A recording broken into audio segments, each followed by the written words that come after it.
प्रदर्शन होएगा तो भैया अच्छे अच्छे का दिल मचल जाता है। इतनी बड़ी बड़ी कच्छी पहन के घूमती है। हर किसी का माइंड खराब होता है, किसी का भी हो। उनको ढक के रखेगी तो किसी का क्यों माइंड खराब हो। यही रीजन है इस चार्ट में रेप केसेस के बढ़ने का। 2005 से हर साल इंडिया में रेप केसेस बढ़ते जा रहे हैं और अगर हम इन सबको टोटल कर दें तो ये रिकॉर्ड ऑलमोस्ट 4 लाख पहुंच जाएगा। NCRB national crime record bureau के अकॉर्डिंग 2021 से डेली इंडिया में 86 रेप केसेस रजिस्टर्ड किए जाते हैं और अगर हम ये जाने 2005 से कितने रेप केसेस रिजल्टेड हो चुके हैं तो सिर्फ 39%। 61% केसेस अभी भी पेंडिंग चल रहे हैं। और सबसे शॉकिंग बात तो ये है कि टोटल केसेस में से नियरली 89% केसेस ऐसे हैं जो कि विक्टिम के घर वालों ने उनके साथ किए हैं, जो विक्टिम के रिश्तेदार या पड़ोसी हैं। खैर, इंडिया में रेप केसेस के बढ़ने का एक पॉलिटिकल इन्वॉल्वमेंट भी है जो कि मैं आपको पॉइंट नंबर 3 में एक्सप्लेन कर दूंगा पूरी तरीके से। लेकिन उससे पहले हम इंडिया के कुछ ऐसे हॉरिबल और वायरल रेप केसेस के बारे में जानते हैं जिसने इंडिया को पूरी तरीके से हिला के रख दिया।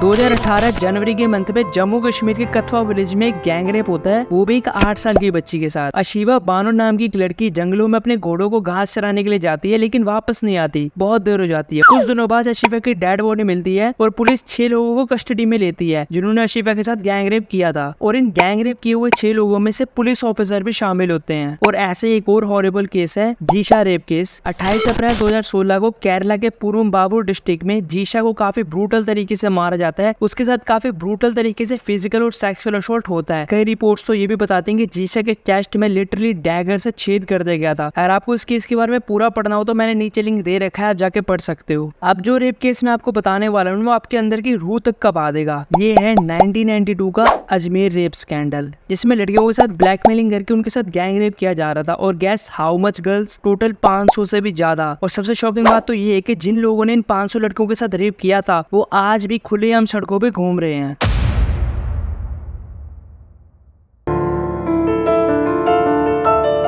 इंडियन पॉलिटिशियंस कैसे इन्वॉल्व होते हैं रेप केसेस में? सबसे पहला तरीका है एक्शन ना लेना और दूसरा तरीका है एक्शन लेंगे तो रेपिस्ट के साइड में। एग्जांपल के लिए आप खुद ने ये चीज नोटिस की होगी, जब भी किसी लड़की का रेप केस काफी ज्यादा वायरल होने लगता है तो चाहे अपना PM हो या मामूली कोई MLA, वो बस एक ट्वीट डाल के बात को खत्म कर देता है। और अगर वो दूसरा तरीका अपनाएंगे यानी कि एक्शन लेंगे तो रेपिस्ट के साइड में। एग्जाम्पल के लिए जब 2018 में अशीफा गैंग रेप हुआ था तब वहाँ के जो गवर्नमेंट ऑफिशियल्स थे और जो MLA थे वो रेपिस्ट के सपोर्ट में रैलियां निकाल रहे थे। इसके अलावा जब अजमेर रेप स्कैंडल हुआ था तो जिन 10-12 लोगों ने लड़कियों का रेप किया था 500 से भी ज्यादा, वो कोई आम लोग नहीं थे, वो बड़े बड़े MLAs के बेटे थे। जब दिल्ली के शाहदरा में सिख गर्ल के साथ गैंग रेप हुआ तो रेपिस्ट को सजा दिलाने के बजाय अपने कैजू अंकल ने विक्टिम के घर वालों को पैसा खिला के उनका मुंह बंद करवा दिया। और यही पॉलिटिकल इन्वॉल्वमेंट काफी बड़ा फैक्टर है कि इंडिया में इतने ज्यादा रेप क्यों हो रहे हैं। वैसे ये कोई सिंगल रीजन नहीं है, इसके अलावा और भी कई सारे रीजन है।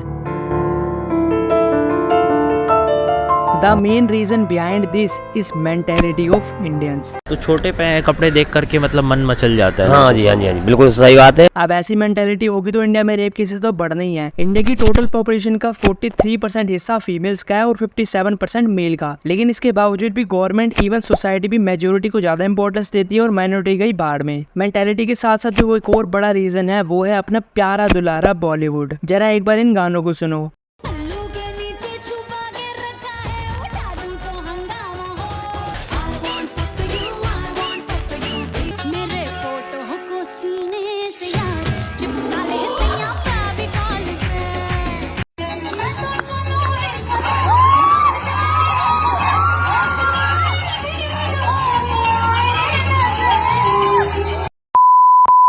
क्या भाई ये तो सिर्फ एंटरटेनमेंट का है, इनसे क्या लेना देना? नहीं भाई, हमारे सबकॉन्शियस माइंड में एंटरटेनमेंट की एक नेगेटिव साइड भी स्टोर हो जाती है जो कि हमें काफी ज्यादा एग्रेसिव बनाती है। और ये जो रेप होती है सारे के सारे एग्रेशन के चक्कर में ही होते हैं। तीसरा रीजन है हार्ड लॉस का ना होना और लीगल फ्रेम का जल्दी काम ना करना, जैसे मैंने आपको 4 मिनट पहले बताया।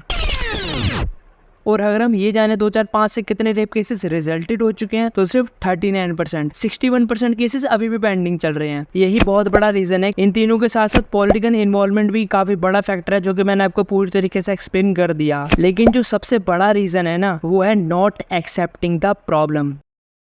हाँ, रेप बढ़ने के तो काफी सारे रीजन है, लेकिन ये भी जान लो भाई सॉल्यूशंस भी काफी सारे हैं जो कि मैं आपको पॉइंट नंबर 6 में एक्सप्लेन कर दूंगा पूरी तरीके से। लेकिन उससे पहले हम एक बार इंडिया की हिस्ट्री के चैप्टर एक्सप्लोर करते हैं जो कि रेप से रिलेटेड है।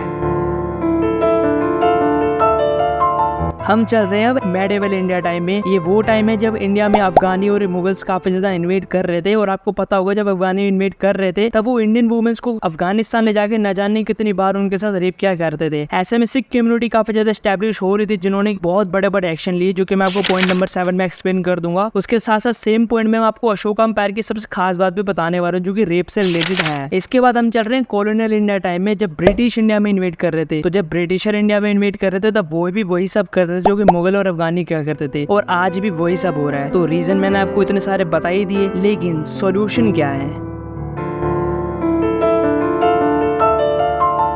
सॉल्यूशंस में एक सॉल्यूशन है एजुकेशन। अगर हम अपने बच्चों को एजुकेशन अच्छी नहीं देंगे तो वो बड़े होकर यही बोलेंगे। तन ढक के रखेंगे तो बलात्कार क्यों होगा? नहीं होगा।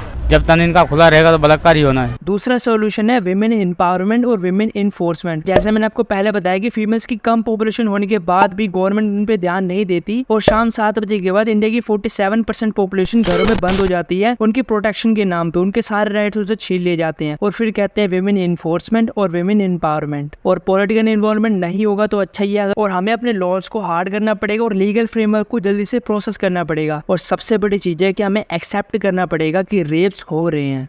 हम चल रहे हैं आज से तकरीबन 180 ईयर्स पहले, अर्ली 19th सेंचुरी में, जब इंडियन सब कॉन्टिनेंट पे एक ही एम्पायर पावर में चल रहा था, और वो था अपना सिख एम्पायर। इसके बाद हम चल रहे हैं अर्ली 19th सेंचुरी से 2000 साल पहले 2040 BC के आसपास, जहाँ पे अशोका एम्पायर था। और इन दोनों ही एम्पायर की सबसे खास बात थी कि इनके रोल के दौरान कभी भी किसी लड़की का रेप नहीं हुआ। लेकिन आज सारी वो क्वालिटी इंडिया में खत्म हो चुकी है, और इवन 2023 में तो रेप्स का रिकॉर्ड टूटते ही जा रहा है। और वैसे भी 2023 का साल इंडिया के लिए काफी बुरा है। क्यों भाई 2023 का साल इंडिया के लिए क्यों बुरा है? तो भाई ये जानना है तो भाई लेफ्ट वाले वीडियो में क्लिक करो और जान लो। और मैं सिख एम्पायर और अशोका एम्पायर पे जल्दी एक वीडियो भी बना दूंगा।